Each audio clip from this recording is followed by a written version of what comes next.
Excuse me, please. I have to pee. Could you watch the door for me? Sure, babe. Thank you.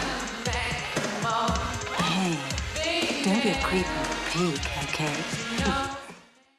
Hi, I'm Johnny. This is Johnny Likes, the show where I talk about movies that I like. Today I'm talking about a minor cult classic from the early 90s. Today, Johnny likes Split Second.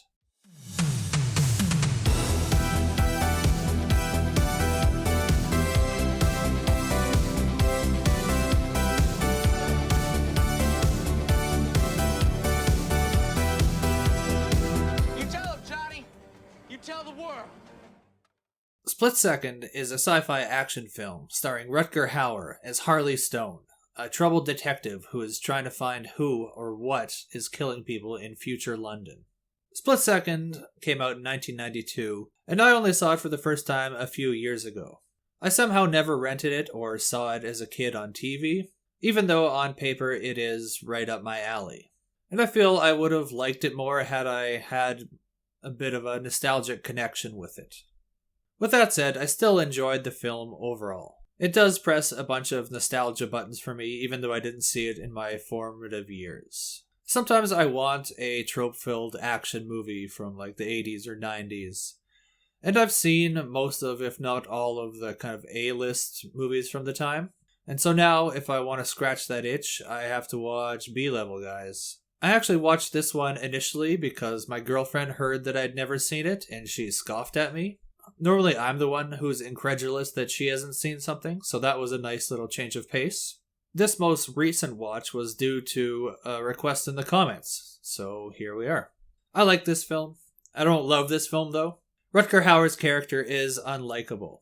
He's a prick to pretty much everyone around him, all the time. As was the style at the time. He's pretty much your standard burnt-out detective you see a ton of in the 80s and 90s. His personal life's a mess. He's on very thin ice at the precinct, both with the chief and a bunch of his fellow co-workers.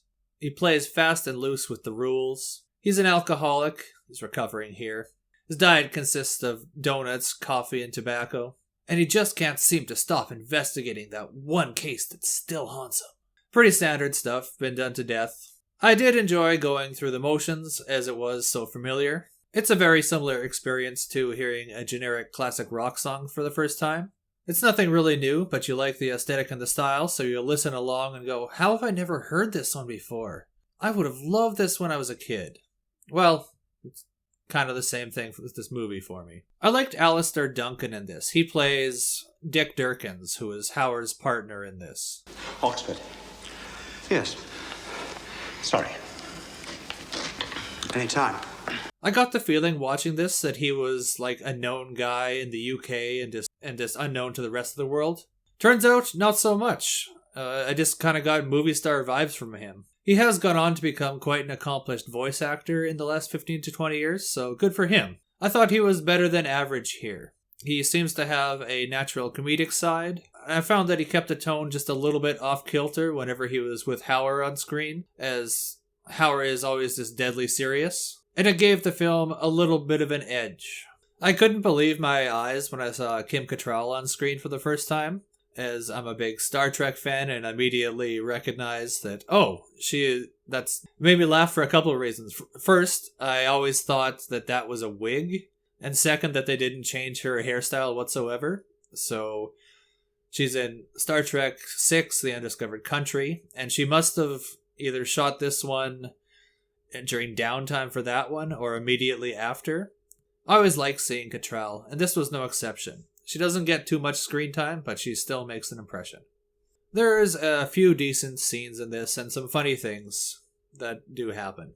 Once Durkins has gotten a taste of what they're dealing with, and he starts to act kind of like Stone, he starts ranting on about big guns, we need more big guns. That was pretty funny. We need bigger guns. Big fucking gun! Sorry. Very big guns, right? That's where we're going to get big guns. Stone! We need some big, big fucking guns! The opening scene in the nightclub was stylistically pretty cool. I always find it fascinating to see what people in the past thought the future would look like, and so that's the filmmakers from the early 90s take on what a sleazy nightclub might look like in 15 years. The scene where Durkins learns that Stone's first name is Harley is pretty funny too, as Durkin's character isn't supposed to be laughing, and you can see that Hauer is just gets the tiniest little hint of a smile creeping onto his face a couple times, and then he almost completely breaks character at the end. Another scene was where Durkin shoots up Stone's kitchen, and he says he was shooting at a rat, and he says, "I missed." I'll just show the clip. It's funny enough. There was a rat, so I shot it. You shot my kitchen, that's what? I missed the rat. What, this one? Cool. Yeah, the film has kind of that off-kilter sense of humor to it, which is kind of interesting. Kind of its saving grace, I would say. During the introduction, we learn that London is flooded due to rising sea levels due to climate change, and that it's now near constant night, or it seems like it's constantly night because of the pollution. Couple of problems with this. First off, as they're saying this, we can see London from like a helicopter shot. Obviously not flooded. Second, we spend a bunch of time in sewers and subways in the movie, and shouldn't those be like super flooded? Shouldn't they be underwater? Do I not understand how flooding works? Yet there is ever-present water and puddles in the alleys, so they at least made the effort there. This has also got to be one of the brightest Eternal Night movies. The god lighting is very bright, and I've never seen streets so bright at night. Like, it's not shot in the day or anything, but the amount of extra lights that they've brought in is pretty outrageous. I did like the little climate change aspect of the film.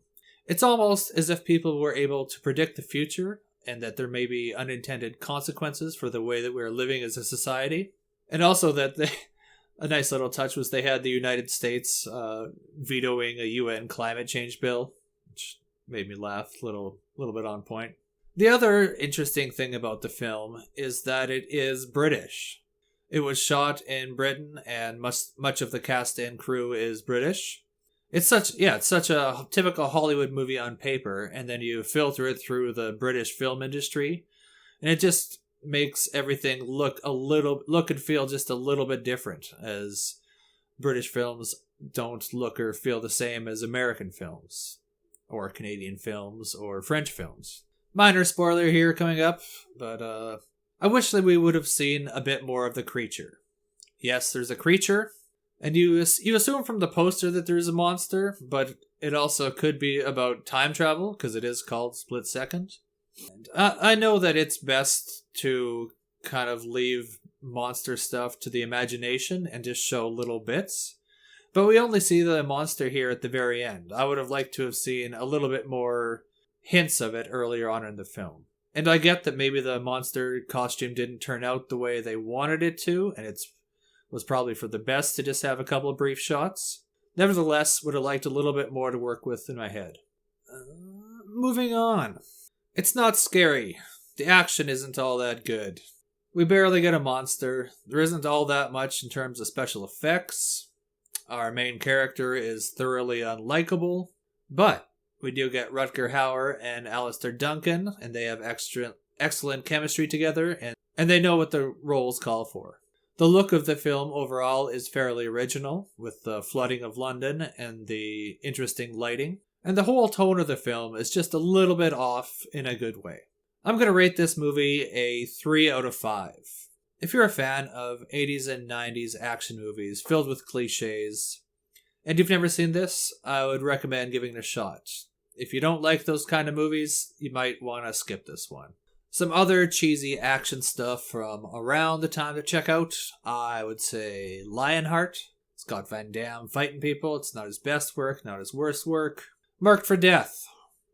Steven Seagal, kind of at the height of his powers. Again, not his best, not his worst. And Tango and Cash. Lots of cheese. Lots of cheese in that one. Not the best. But all those movies are okay.